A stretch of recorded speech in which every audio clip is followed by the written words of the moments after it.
खूपच मूल्यमापन केलं. यामध्ये जाधव सरांनी गडाला पण सीएम गेला त्या परिसरच्या घटकावर त्यांनी पाठ घेतला. त्यांनी खरोखर म्हणजे असं विद्यार्थ्यांच्या त्याचा वीर रस ओतला होता.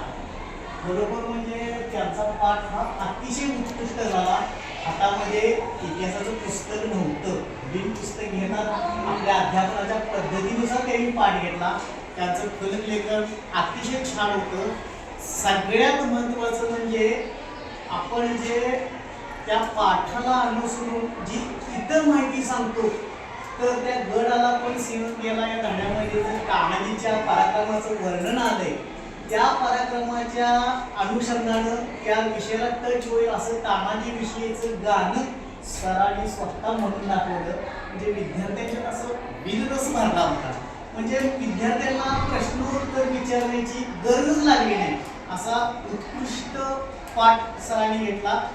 त्याचप्रमाणे त्यांचं जे पाठ टाचन आहे ते पाठ टाचन आणि त्यांनी घेतलेला पाठ यामध्ये एक वाक्यता होती.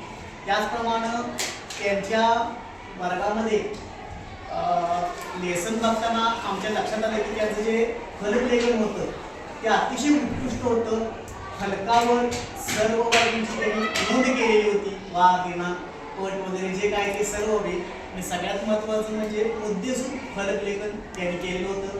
फलकावर ज्या अमूर्त संकल्पना आहेत त्यांनी ज्यांना कोंडाळलेलं चित्र फलकावर पटकन काढून विद्यार्थ्यांना दाखवलं होतं. या ठिकाणी मला असं वाटलं की सर जर ते कोंडाळलेलं चित्र जर मोबाईलवर लगेच पटकन दाखवलं असता विद्यार्थ्यांना तर ते आणखी जर इफेक्टिव्ह वाटलं असतं. म्हणजे मला असं वाटलं म्हणजे त्यांनी फलकावरती संकल्पना अतिशय छान स्पष्ट करून दाखवली होती.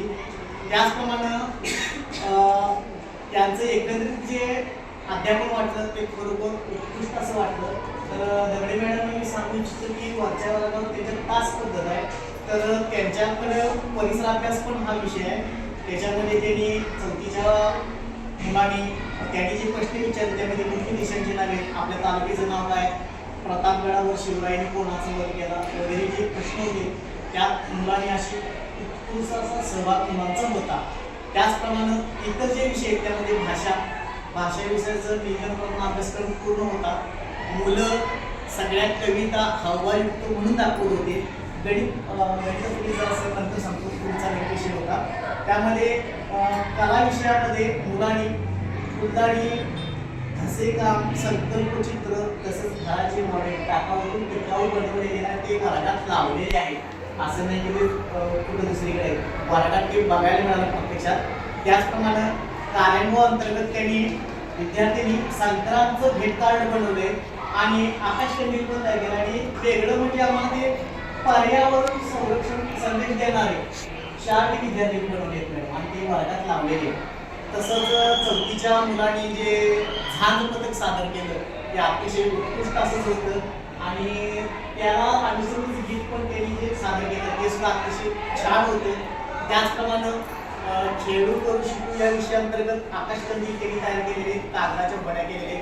यानंतर या सरांच्या नंतर मी चौथीच्या पदवीचं श्रीकोत्सव